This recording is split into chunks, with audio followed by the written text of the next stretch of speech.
So one of the hardest things I've had to do over the course of this campaign is deal with the issue of attacks, people attacking my candidacy, my campaign, my reputation. It's hard because unfortunately those attacks have come from people who I have known and loved for as long as I can remember. And so, but I understand that's the nature of this business for some people. That it's not always about how many people you can help, how many lives you can change, how many opportunities you can create, but in some cases, it is more compelling to have a position and the perception of importance than it is to create a level playing field so that everybody feels like they're getting ahead. And so that's where I am. And the other difficult part about the attacks is that you find that a lot of people aren't interested in hearing your story or having your back because it creates strife between them and the people launching the attacks, who might be, of course, essential or valuable to them in their own pursuits. And so that's understandable too. But what is not understandable is for me as a candidate and as a potential public official to withhold from you, the voting constituency, my donors, the stakeholders for this city, exactly what is playing out in our political culture right now. And so here I'm going to be very clear about it. I've been clear that the attacks on me have come from three specific people. There are more people involved in this, but three specific people: Sherry McClain, Marika Coleman, and Rhonda Bing. Three women who I almost consider to be like second moms to me.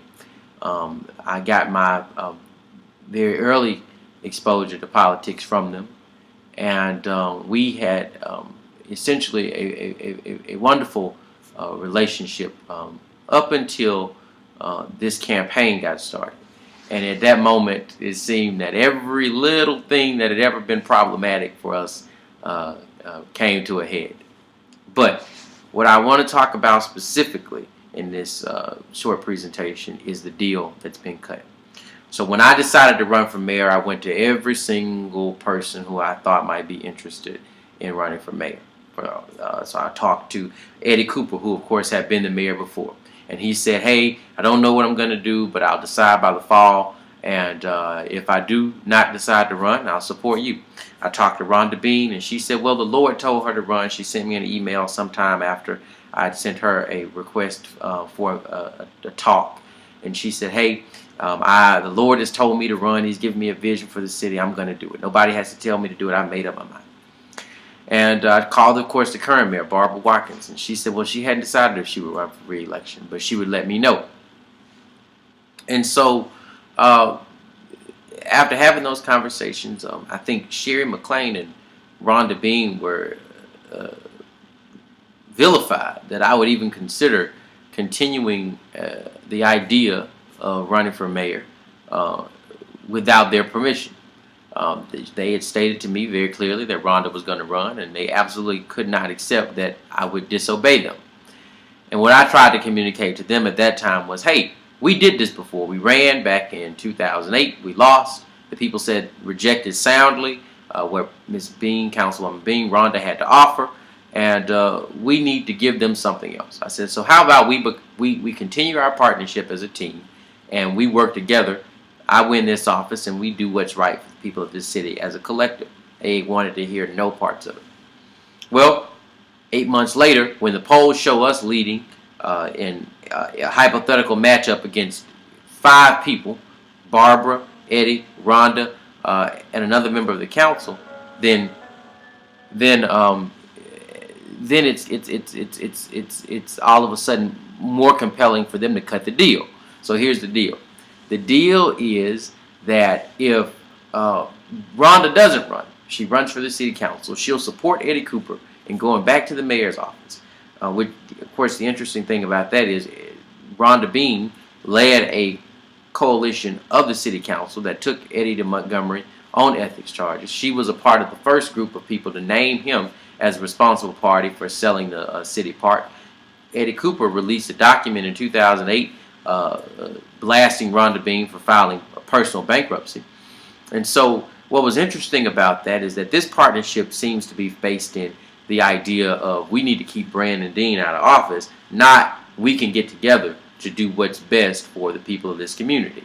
And I find that to be troubling, because where we are right now as a city, people living right above and right below poverty, is a product of that type of backdoor deal cutting in politics. And so I know again that there are people who wish they had no part in this. They could unhear and unsee what is very clear, is that you have a trio of well, now it's a quartet when you include Marika Coleman, that has played a quintessential role in trying to destroy my character.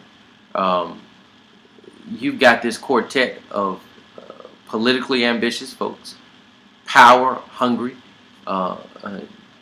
narcissistic individuals who think that they are kingmakers and queenmakers, and that they have an obligation to manipulate and control the politics around them, when in all actuality they only have an obligation to do the job that they've been elected or appointed to do, and allow other people an opportunity to serve with diligence the people that they say they care so much about.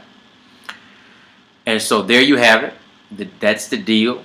They intend to support Eddie Cooper, send him back to the mayor's office, and they, as McClain told me, intend to do everything they can to whoop me in this election. And so it's up to you, the community, to deny them that opportunity, because we know what happened the last time that we had a Rhonda Bean and Eddie Cooper at City Hall. So we need to send them a message this election that they don't have to worry about. They don't have to be scared of getting whooped or beat or losing an election to a neophyte, as I was referred to.